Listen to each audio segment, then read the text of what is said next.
तो जहांगीर तरीन साहब तो तहरीक इंसाफ के अंदर उनका बड़ा की रोल है। और इस वक्त जो अपनी वो एक पॉलिटिकल माइट शो कर रहे हैं, उससे आपको अंदाज़ा हो जाना चाहिए कि बहरहाल इस वक्त भी 30-35 लोग ऐसे हैं कि जो उनके इशारे के ऊपर कुछ भी कर सकते हैं। तो मेरा ख्याल में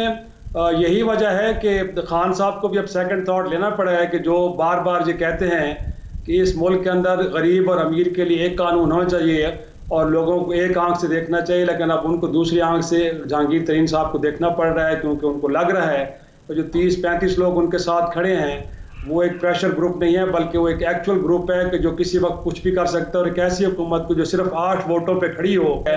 कि सेनेट के इलेक्शन के अंदर जो यूसुफ दराज गिलानी साहब को जितवाने के अंदर जहांगीर तरीन साहब का रोल है और उन्होंने पीटीआई को डिच किया। तो मेरे ख्याल में इस तरह की बातों पे कान नहीं धरने चाहिए। और अगर इसी बुनियाद के ऊपर उन्होंने जहांगीर तरीन साहब के खिलाफ FIA को हुक्म दिया कि जरा तगड़ा सा हाथ डालें और उनको जरा रगड़ा लगाएं, तो मेरा ख्याल में ये कोई सियासी दानिशमंदी का तकाजा ये नहीं ये करता कि आप इस तरह के फिर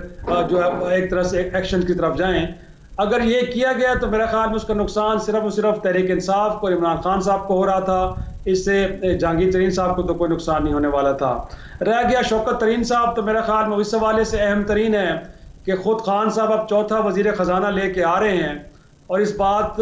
से ये साबित होता है कि तहरीक इंसाफ के अंदर तो इस एरिया के अंदर एक्सपर्टीज़ की कमी है। आपको बाहर से लोग मुस्तार लेने पड़ रहे हैं और ख़जाना की वजारत वो अहम वजारत है जिसके ज़रिए कोई हुकूमत या तो डिलीवर करती है या उसका फेलियर होता है।